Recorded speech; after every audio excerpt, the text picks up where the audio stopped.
Hello and welcome back to Asset Guide YouTube channel. आज की इस वीडियो में हम मार्केट को एनालिसिस करेंगे। कल फिन निफ्टी किस तरीके से पूरे दिन में परफॉर्म की है और आपको आने वाले टाइम में इस टाइप की चीज़ें जब मिलती हैं तो कैसे उसको टैकल करना है। तो देखिए, सबसे पहले मैं चार्ट को थोड़ा सा बड़ा कर देता हूँ और उसके बाद चीज़ों को समझाऊँगा ताकि ज़्यादा इजीली समझ में आ जाए। तो यहाँ पर हमने चार्ट को थोड़ा सा बड़ा कर दिया है और फिर हम अब इसका एनालिसिस करते हैं। तो यहाँ पर देखिए, सबसे पहले जो हमने 15 मिनट का टाइम फ्रेम है, मैं स्पष्ट कर देता हूँ। ये है 15 मिनट का टाइम फ्रेम और हम यहाँ पर बात कर रहे हैं फिन निफ्टी की।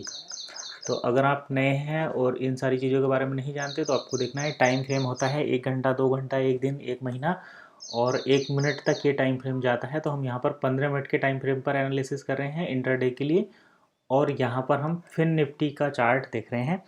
तो चलिए, कल का जो मार्केट था वो किस तरीके से रहा, सबसे पहले हम फर्स्ट कैंडल देख लेते हैं। तो 15 मिनट का जो पहला कैंडल मिला मिला था वो पिन बार कैंडल था। इसको आप लॉन्ग लेग्ड भी कह सकते हैं, LONGE, long, LEG, long leg वाली जो ये पिन बार कैंडल रहती हैं वो होती। इसमें देखिए होता क्या है, सबसे पहले तो मार्केट जहाँ पर ओपन होता है वहीं पर क्लोज हो जाता है, लेकिन इसमें बीच में बायर भी आते हैं और फिर सेलर भी आते हैं और एट द एंड हमें रिजल्ट क्या मिलता है कि मार्केट जहाँ से ओपन हुआ था वहीं पर क्लोज हो गया। ये एक हाई पोजीशन तक भी जाता है, एक लो पोजीशन। तो जैसे मार्केट हाई की अपना हाई बनाने की कोशिश करता है तो वहाँ पर सेलर एक्टिव हो जाते हैं और वे प्राइस को नीचे लेकर आते हैं और जैसे ही प्राइस अपने लोअर पर आता है, लोअर पोजीशन पर, तो यहाँ से बायर एक्टिव हो जाते हैं और वे इस प्राइस को फिर ऊपर लेकर जाते हैं, लेकिन कहीं ना कहीं ओपनिंग क्लोजिंग के आसपास ही हो जाती है। तो उस टाइप से जो कैंडल बनती है उनको पिन बार कैंडल फिर या फिर आप लॉन्ग लेस्ड दोजी भी कहते हैं। तो ये कल पहली कैंडल बनी। जब इस तरीके की कंडीशन मार्केट में बनती है, ये कैंडल जब बनी, तो इससे ये पता चलता है कि मार्केट में सेलर और बायर दोनों दोनों का ही जो है इस टाइम पोजीशन इक्वल है, यानी कि मार्केट न्यूट्रल रहने वाला है। तो मार्केट यहाँ से न्यूट्रल रहने वाला है ना, यानी कि ना तो बायर के पक्ष में है ना सेलर के पक्ष में। तो आप यहाँ पर कोई डिसीजन नहीं ले सकते। ऐसी कंडीशन में आपको क्या करना पड़ेगा, ऐसी कंडीशन में आप ये देखते हैं कि क्या मार्केट बाई साइड में जाने की कोशिश कर रहा है या सेल साइड में। तो हमें एक और कंफर्मेशन कैंडल की वेट करना पड़ता है, तो हम सेकंड कैंडल का वेट करेंगे। तो यहाँ पर हमने देखा सेकंड कैंडल जब बनी वो भी कुछ इसी टाइप से बनी। तो अब हम यहाँ पर अभी भी कंफ्यूजन में हैं, ये कंफ्यूजिंग स्टेज होती है। तो यहाँ पर भी हम डिसीजन नहीं ले सकते कि मार्केट अप साइड में जाएगा या डाउन साइड में।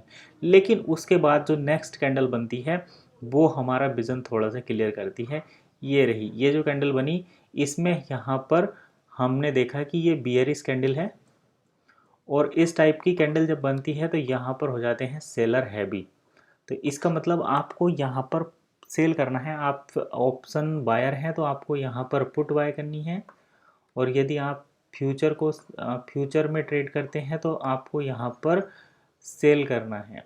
ठीक है, ये दो कंडीशन आपके साथ हैं। अगर आप ऑप्शन बायर हैं तो आपको यहाँ पर पुट के साथ देखना है, पीई देखनी है। अगर आपको आप फ्यूचर में डील करते हैं तो आप अगर फ्यूचर के सेलर हैं यानी कि सेलर हैं तो आपको यहाँ पर सेल करना है फ्यूचर को। ठीक है, अब देखिए यहाँ पर हमने पहली कैंडल देख ली, दूसरी कैंडल देख ली, तीसरी कैंडल देख ली और तीसरी कैंडल से हमें ये पता चल गया कि यहाँ पर हमें पी, जैसे मैं तो ऑप्शन बायर हूँ तो मैं यहाँ पर पुट सेल करने की कोशिश करूँगा, पुट की तरफ अपनी पोजीशन बनाऊँगा। तो अब मुझे देखिए यहाँ पर अपनी बारी का इंतज़ार करना है।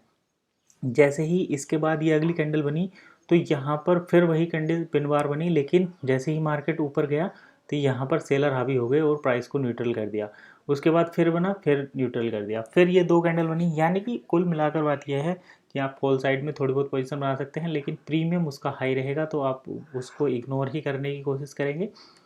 तो अब हमें पुट में पोजीशन बनानी है और अपनी बारी का इंतजार करना है। देखिए, स्टॉक मार्केट जो होता है ना, वो पेशेंस का गेम होता है। अगर आपके पास पेशेंस है तो आप यहाँ से पैसा बना कर ले जाएंगे, अगर आपके पास पेशेंस नहीं है तो आप यहाँ पर कुछ नहीं कर सकते।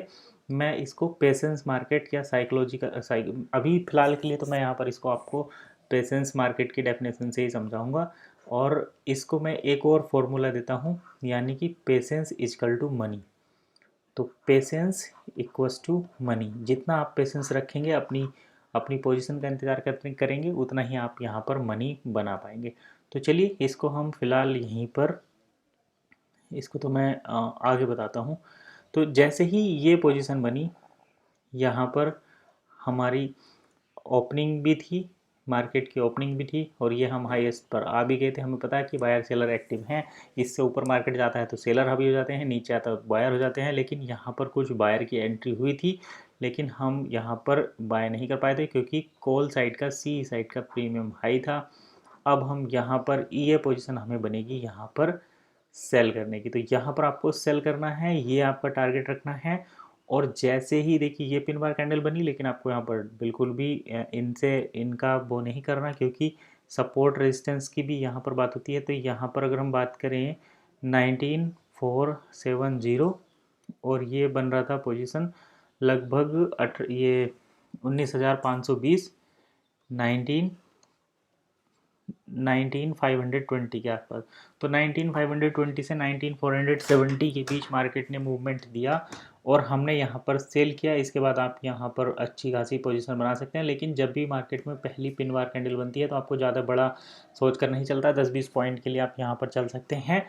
हालांकि बाद में यहाँ पर ये देखिए, जब ये फिर वही बात आ जाती है, यहाँ पर ये होगी हैमर, या फिर आप इसको ये जो है इन्वर्टेड हैमर भी कह सकते हैं।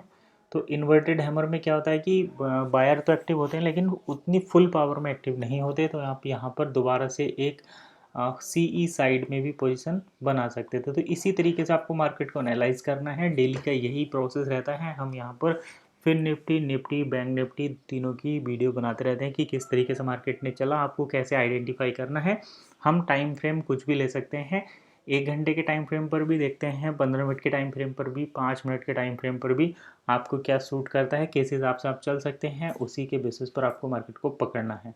तो यही था एनालिसिस फिर निफ्टी का, यहाँ पर सेल साइड में कैसे पोजीशन बनी और बाय साइड में कैसे पोजीशन बनी।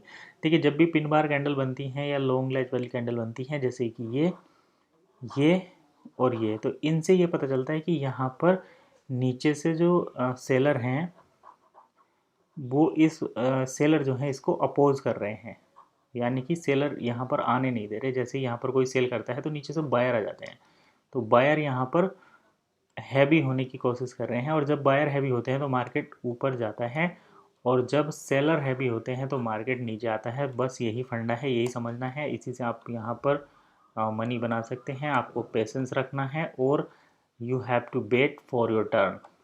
ऐसा नहीं कि आपके पास पैसा है तो आप कभी भी इसमें घुस जाएंगे और ट्रेड करेंगे और आप यहाँ पर अर्न कर सकते हैं, ऐसा नहीं है।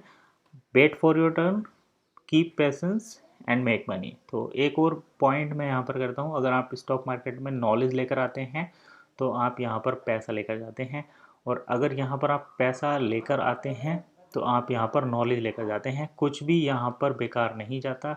अगर आपको पास नॉलेज है तो आप यहाँ से मनी अर्न करेंगे, अगर आपके पास पैसा है तो आप यहाँ से नॉलेज लेंगे, लेकिन आपको यहाँ पर उतरना ज़रूर पड़ेगा। ये ऐसा नहीं है कि भाई मैं बस किताबें पढ़कर स्टॉक मार्केट सीख सकता हूँ, ऐसा नहीं है। किताबें पढ़ने के लिए, इन्फॉर्मेशन के लिए, नॉलेज के लिए अच्छा है, लेकिन अगर आपको यहाँ पर एक्चुअल में एक्सपीरियंस चाहिए, आपको यहाँ पर ट्रेडिंग की साइकोलॉजी समझनी है, तो आपको यहाँ पर ट्रेड लेने पड़ेंगे। और यदि आप सक्सेसफुल होते हैं उस ट्रेड में तो आपको ये देखना पड़ेगा कि मुझे इसमें सक्सीड कैसे मिली। अगर आप उस ट्रेड में फेल होते हैं, आपका एसएल हिट होता है, तो आपको ये देखना पड़ेगा क्या रीज़न रहे जिससे मेरा एसएल इस ट्रेड में हिट हुआ। तो यही थी बेसिक सी इन्फॉर्मेशन। आज की इस वीडियो में बस इतना ही। मिलता है नेक्स्ट वीडियो में नई इन्फॉर्मेशन के साथ। तब तक के लिए कीप वॉचिंग एसेट गाइड।